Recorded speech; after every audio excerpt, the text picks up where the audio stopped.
भारत का इतिहास मुगलों के बिना अधूरा है। मुगलों ने भारत में 300 साल से भी अधिक समय तक राज किया।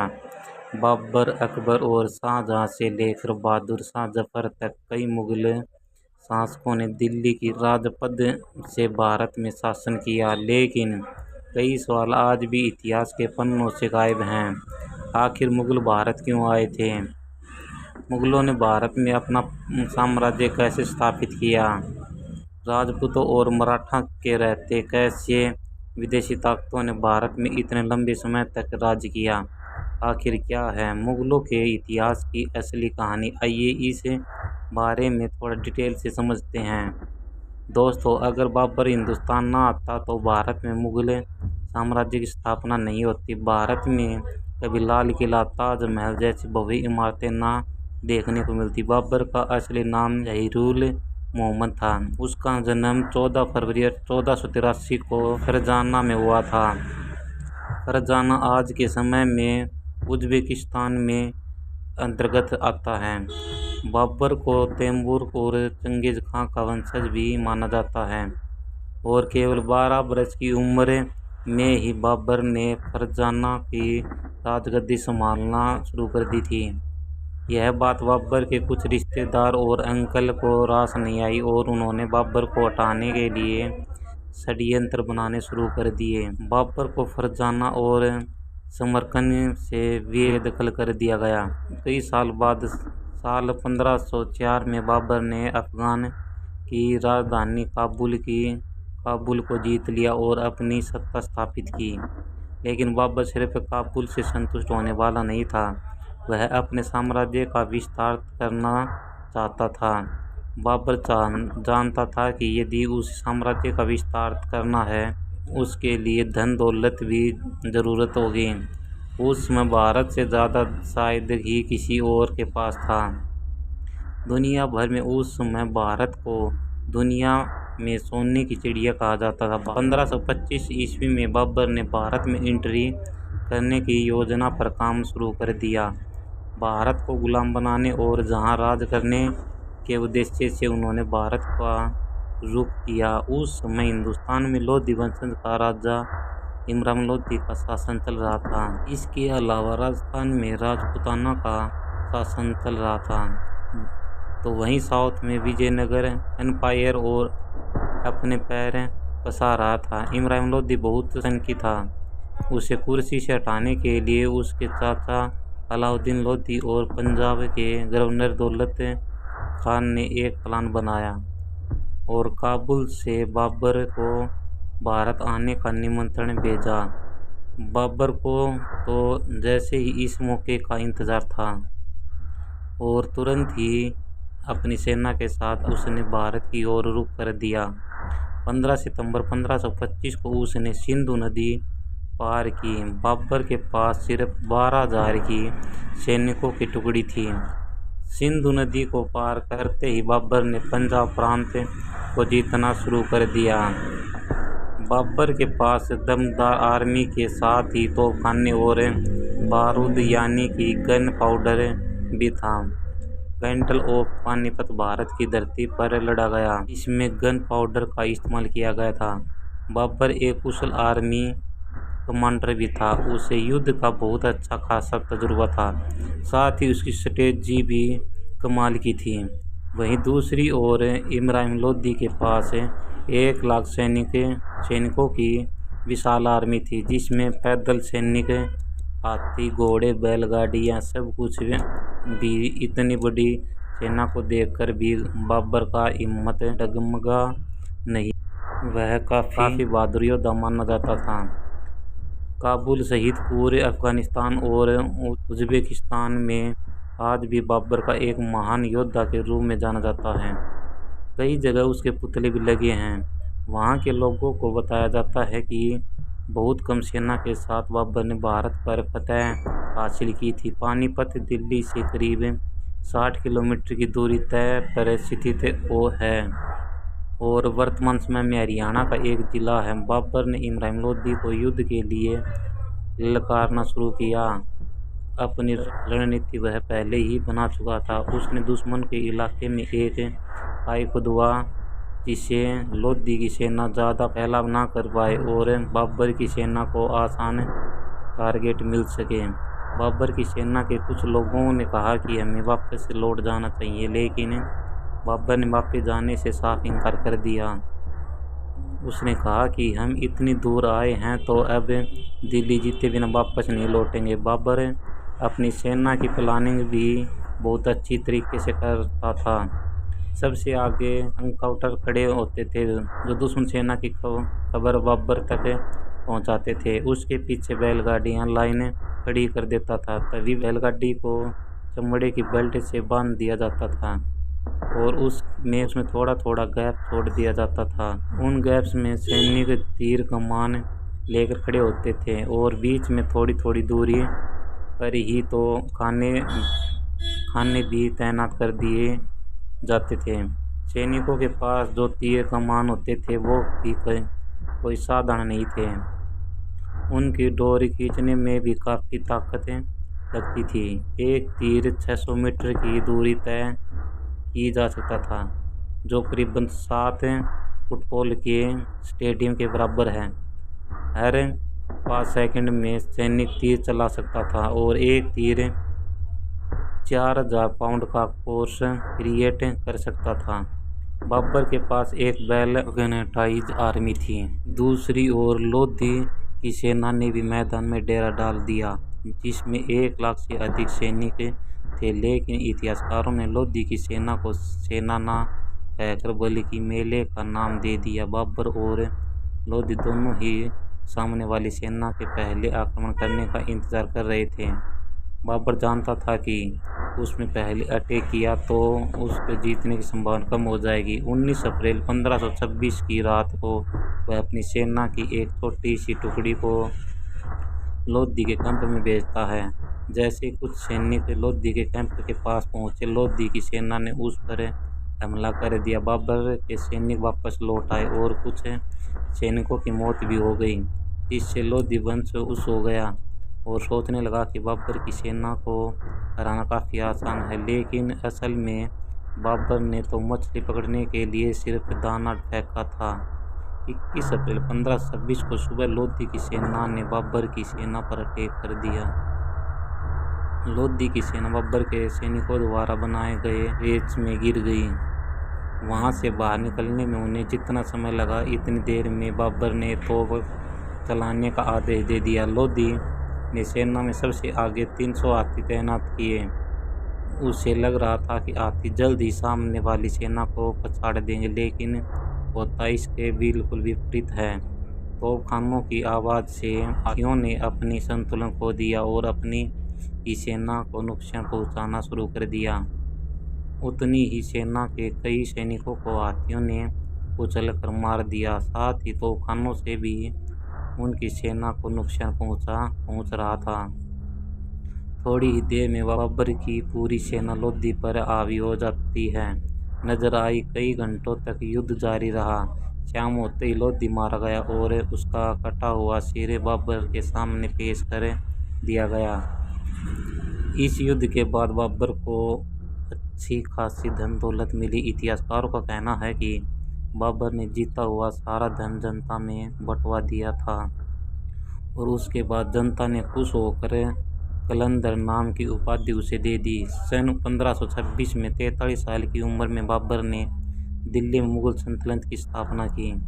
लोदी को हराने के बाद राजपूतों ने उसका विरोध किया। पानीपत के युद्ध के बाद बाबर ने 3 बड़ी लड़ाइयाँ लड़ी: battle of Khanwa, battle of Chanderi और बैटल ऑफ खागरा।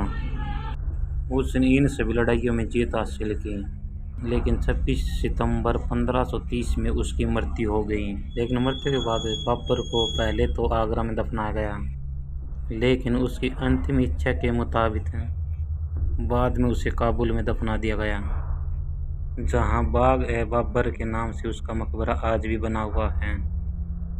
बाबर के बाद हुमायूं को दिल्ली का बादशाह बनाया गया। हुमायूं के 3 और भाई भी थे और उन्हें भी अलग अलग राज्य सौंप दिए गए थे। हुमायूं काफ़ी शांत स्वभाव का बादशाह माना जाता था और कोई भी फैसला हमेशा सोच विचार करने के बाद ही लिया करता था। लेकिन वही हुमायूं के भाइयों का दिमाग हर वक्त षड्यंत्र में लगा रहता था। तीनों भाई मिलकर यह योजना बनाते थे कि कैसे हुमायूं से दिल्ली का तख्त हासिल किया जाए, और कई बार भाइयों के बीच में जंग भी हुई। हुमायूं पर कई बार जानलेवा हमले भी हुए।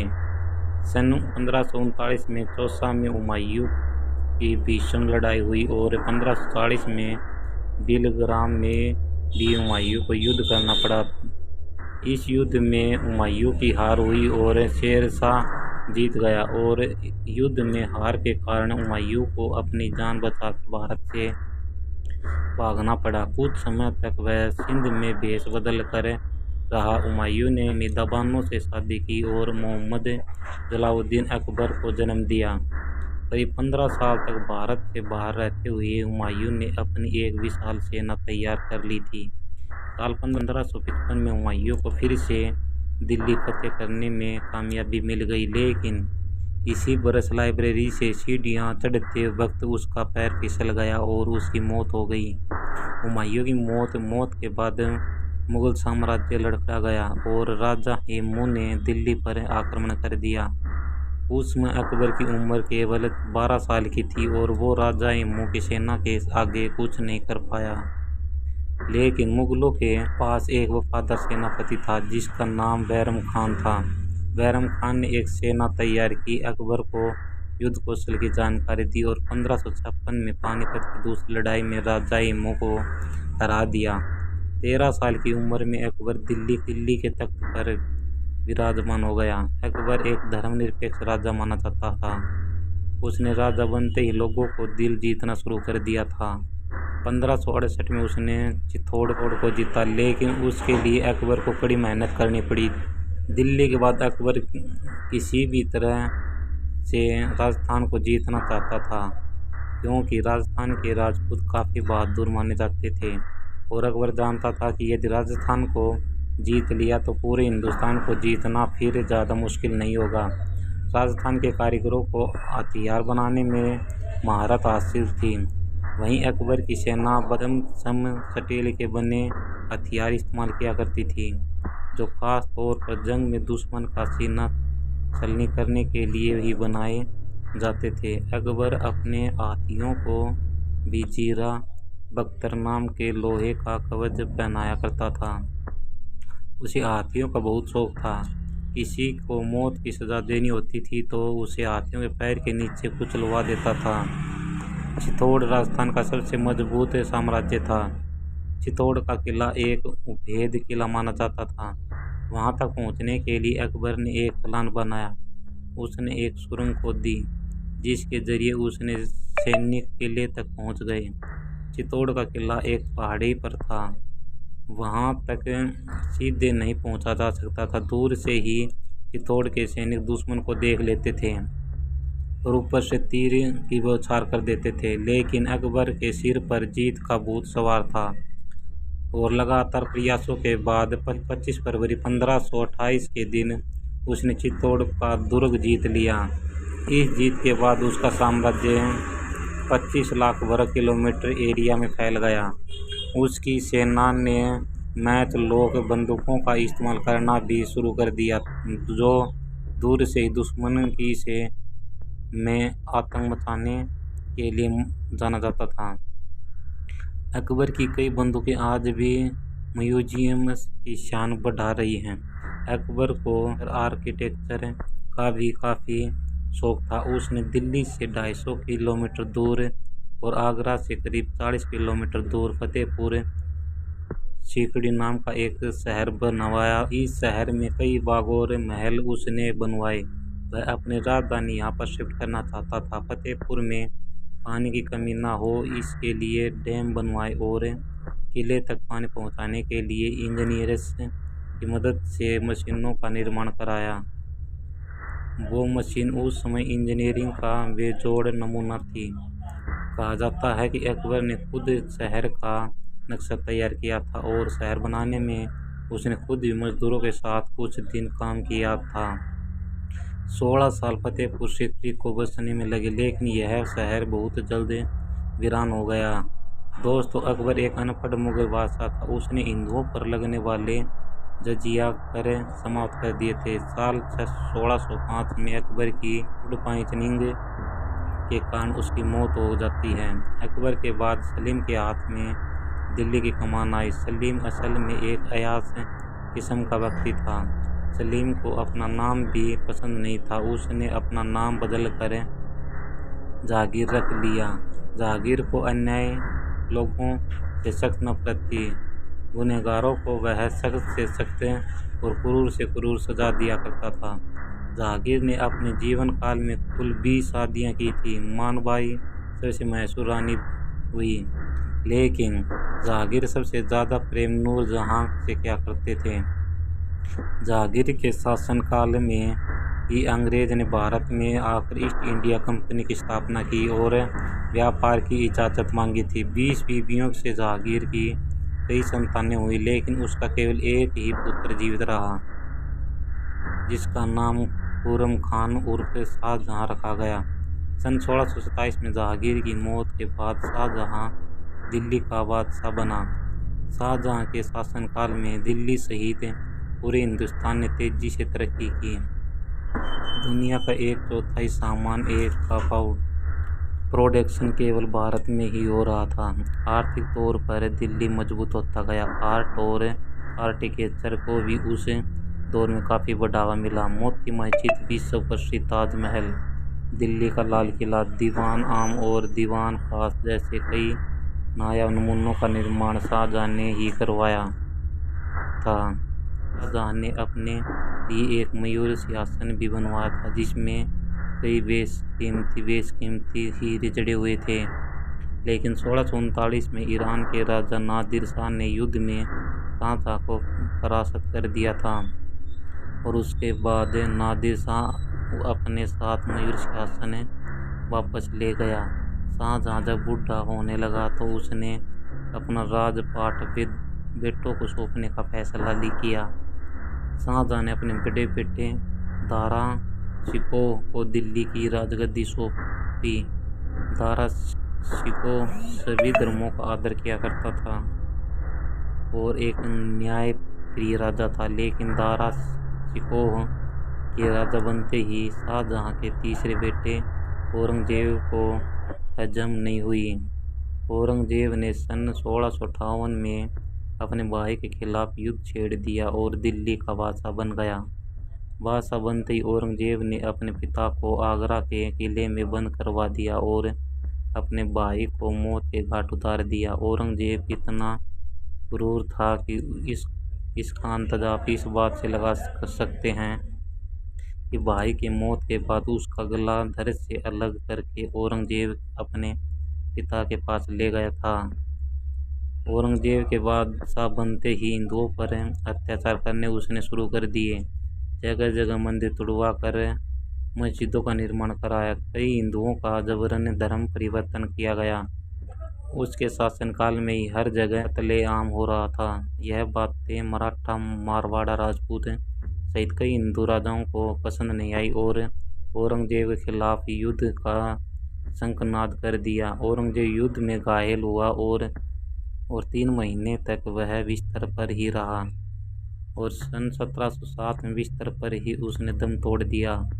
औरंगजेब की मौत के बाद मुगल साम्राज्य धीरे धीरे अंधेरे की ओर बढ़ने लगा। इसके बाद दिल्ली में कई मुगल बादशाह बने, लेकिन किसी में भी वह बात नहीं थी जो अभी तक के सभी मुगलों में थी।